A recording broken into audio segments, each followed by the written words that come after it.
Hello प्यारे बच्चों, मेरा नाम Ajay Rathore, MBBS second year student. तो फाइनली नीट की एग्ज़ाम बहुत ही ज़्यादा करीब आ चुकी है और ये वही टाइम है जो डिसाइड करने वाला है कि आप डॉक्टर बन रहे हैं या नहीं। तो अभी भी बहुत सारे बच्चों की केमिस्ट्री बहुत वीक पड़ी है, टेस्ट में अच्छे नंबर नहीं आ रहे हैं, सिलेबस कंप्लीट नहीं हो पा रहा है, क्वेश्चन बना नहीं पा रहे टेस्ट में, मतलब कई अनगिनत सवालों से बच्चे घिरे हुए केमिस्ट्री को लेकर। तो ये वीडियो आपके हर सवालों का जवाब बन जाएगा और 30 दिन के अंदर आप अपनी केमिस्ट्री को शून्य से एकदम जीरो से, अगर अभी भी आप डगमगा रहे हो ना केमिस्ट्री में, 150 से ऊपर अभी भी 30 दिन के अंदर आप आसानी से कर सकते हो। बस मैं जो कह रहा हूँ उसको एकदम अपने कान खोल के, दिमाग खोल के सुन लेना कि मैं क्या कहने वाला हूँ, ठीक है। तो ऐसे टिप्स मैं आपको देने वाला हूँ जो आपको बहुत ही ज़्यादा हेल्प करने वाले हैं और मैं गारंटीड बता रहा हूँ कि आप मार्क्स को इंक्रीज करने वाले हो। क्यों? क्योंकि अपने पास टाइम बहुत ही कम है और आपको बहुत ज़्यादा वर्क करना है, एकदम स्मार्ट तरीके से वर्क करना है, ठीक है। बहुत सारे बच्चों के अभी भी सवाल आते हैं, क्या अभी भी नीट में सिलेक्शन हो सकता है? हमारे केमिस्ट्री में अभी भी चैप्टर कंप्लीट नहीं हुआ, अभी भी हमारे क्वेश्चन नहीं बन रहे, लेकिन क्या अभी भी मैं नीट को फोड़ सकता हूँ? मैं बोल रहा हूँ अभी भी तुम फोड़ सकते हो, क्योंकि यही तो टाइम होता है जब हर इंसान अपने सीट को पक्का करता है। अगर तुम पीछे रह गए ना तो तुम्हारी सीट छूटी जाएगी।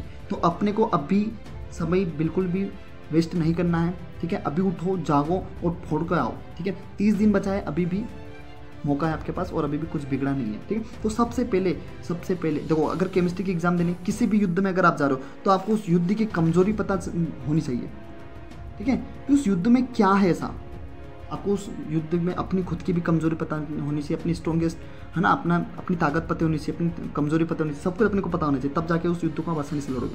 तो केमिस्ट्री में क्या आएगा, कहाँ से आएगा, कैसे आएगा, ये सब कुछ आपको पता होना चाहिए, तब आप जाके आप केमिस्ट्री को आसानी से पढ़ दोगे।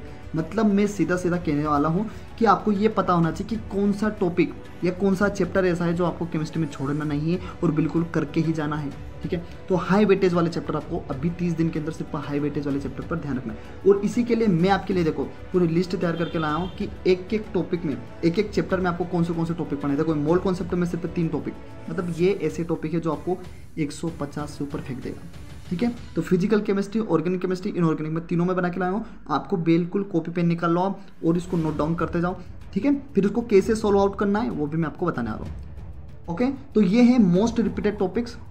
सबसे पहला पॉइंट क्या, आपने को हाई वेटेज वाले चैप्टर पे फोकस करना है, ठीक है। तो सबसे पहले तो इन टॉपिक्स पे ध्यान रखो। 30 दिन के अंदर आपको ये टॉपिक सारे कर लेना है, ये सारे कर लेना। इनको अगर एक टॉपिक को भी मिस किया ना तो समझ जाना केमिस्ट्री आपकी गई हाथ से, ठीक है। तो इनमें फिजिकल केमिस्ट्री से अपन शुरुआत करते हैं। मोल कॉन्सेप्ट में आपको मोल कैलकुलेशन आना ही चाहिए, मोल कैलकुलेट करना आना चाहिए, कंसंट्रेशन टर्म आपको पता होना चाहिए, स्टोइकियोमेट्रिक कोएफिशिएंट्स। अगर 3 टॉपिक भी आपके क्लियर है तो काम हो जाएगा आपका, ठीक है। स्ट्रक्चर ऑफ एटम पे आ जाओ, स्ट्रक्चर ऑफ एटम पे आ जाओ। बोहर्स एटॉमिक थ्योरी बहुत ज़्यादा इंपॉर्टेंट है, हर साल आ रही है। क्वांटम नंबर मतलब बहुत इंपॉर्टेंट, ठीक है। इक्विलिब्रियम आ जाओ, आयोनिक और केमिकल दोनों में से। लेस अतली का principle, law of mass action, buffer पे आता है क्वेश्चन, सोल्युबिलिटी प्रोडक्ट, हर बहुत ईजी क्वेश्चन आता है, 4 नंबर फ्री का देखे जाता है। पीएच आना चाहिए आपको निकलना सॉल्यूशन का, बहुत आसान है, इतना टफ नहीं है, ठीक है। फिर अगला चैप्टर आ जाता है थर्मोडायनेमिक्स। थर्मोडायनेमिक्स करने का सबसे बेहतरीन फायदा ये होता है कि केमिस्ट्री में भी हो जाता है और फिजिक्स में भी हो जाता है, ठीक है। बस कुछ ही चेंजेस है, बाकी कुछ हद तक सेम ही है। तो इसमें आपको पढ़ना है थर्मोडायनेमिक प्रोसेस, बहुत ही ज़्यादा आसान है, कर सकते हैं आप। इंथैल्पी, इंट्रोपी चेंज और वर्क डन, ठीक है। गिब्स फ्री एनर्जी, ये चीज़ें आपको होनी चाहिए, आपकी होनी ही चाहिए, ठीक है। थर्मोडायनेमिक्स। अगले चैप्टर पे आ जाते हैं अपन इलेक्ट्रोकेमिस्ट्री। इलेक्ट्रोकेमिस्ट्री में आपको फेराडेस लॉ आना चाहिए, नॉनस्ट इक्वेशन और इलेक्ट्रोलाइसिस। इन 3 टॉपिक को छोड़ना बिल्कुल भी नहीं है, ठीक है। केमिकल काइनेटिक बहुत ही लल्लू सा चैप्टर है, ठीक है, आसान सा चैप्टर है। इसमें first order, half life time निकालना सीख जाना। रेट कांस्टेंट क्या होता है, आर्नियस थ्योरम, बस ये कुछ गिने चुने हुए टॉपिक के लिए तुम्हारा काम हो जाएगा, ठीक है। सॉल्यूशन पे आ जाते हैं अपन आइडियल और नॉन आइडियल सॉल्यूशन। आपको पता होना चाहिए कि आइडियल सॉल्यूशन और नॉन आइडियल सॉल्यूशन क्या होता है, बहुत आसान है, बहुत बड़ी बात नहीं है। कोलिगेटिव प्रॉपर्टीज आपको आना चाहिए। वांट ऑफ फैक्टर, तो वांट ऑफ फैक्टर निकालना आना चाहिए, वांट ऑफ फैक्टर क्या होता है, ठीक है, आसान है। ये हो गया फिजिकल केमिस्ट्री के लिए। इनऑर्गेनिक केमिस्ट्री में बात करते हैं अपन पीरियोडिक टेबल का। तो पीरियोडिक टेबल में आपको एटॉमिक रेडियस आना ही आना चाहिए, आयोनाइजेशन एंथैल्पी, हर साल क्वेश्चन आता है आयोनाइजेशन एंथैल्पी पर, ठीक है।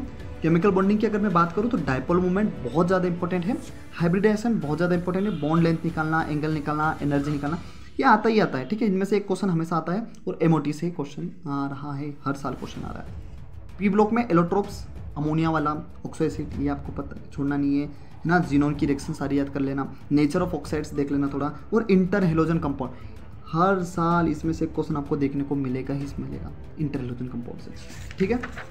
फिर आ जाता है अपन डी एंड एफ ब्लॉक में। केबिन ऑफ 4 है ना, ये दोनों ही आपको करना है। इलेक्ट्रॉनिक कॉन्फ़िगरेशन पढ़ना है, ठीक है। ये पोटेशियम परमैंगनेट बहुत ज़्यादा इंपॉर्टेंट है। ट्रेंड से याद कर लेना, सारे ग्राफ याद कर लेना, डी और एफ ब्लॉक में। बहुत ज़्यादा बड़ा चैप्टर नहीं है, 2-3-4 पेज का है बस, ठीक है। 2 क्वेश्चन 3 क्वेश्चन यहाँ से आ जाते हैं। कोऑर्डिनेशन कंपाउंड से वीवीटी आपको आना चाहिए, सीएफटी आना चाहिए, आइसोमराइजेशन बहुत ज़्यादा इंपॉर्टेंट है, आइसोमराइजेशन बहुत इंपॉर्टेंट है इसमें, आईयूपीएससी नोमेनक्लेचर आना चाहिए इसमें, ठीक है। तो ये गिने चुने टॉपिक है, बस एक चैप्टर में कुछ गिने 3-3 4-4 टॉपिक है। अगर इसको भी कर लिया ना तुम 150 पार फेंक दोगे, 150 पार फेंक दोगे। जो केमिस्ट्री में तुम डर रहे हो ना, आसानी से हो जाएगा। और इनको कैसे करना है वो भी मैं आपको बताने वाला हूँ, ठीक है। तो 30 दिन में एकदम अपने हथियार निकाल लो और एकदम पूरा एकदम झोंक दो अपने आप को, ठीक है। क्योंकि ये टाइम वापस नहीं आने वाला है। यही तो टाइम है जहाँ पर सभी मेहनत कर रहे हैं, है ना। और सिर्फ एक सीट निकालना अपने को उनमें से, तो अपने को उन लोगों से ज़्यादा मेहनत करना पड़ेगा और स्मार्ट तरीके से करना पड़ेगा, ठीक है। ऑर्गेनिक केमिस्ट्री में क्या है, जीओसी में से आईयूपीएससी नेमिंग आपको करना है, आइसोमराइजेशन इसमें से करना है आपको, टाइप्स ऑफ रिएक्शन, ठीक है, एसिडिक और बेसिक स्ट्रेंथ आपको आना चाहिए। हाइड्रोकार्बन्स में से एरोमेटिक और एल्केन आपको आना चाहिए, है ना। आते हैं क्वेश्चन, बहुत आते हैं।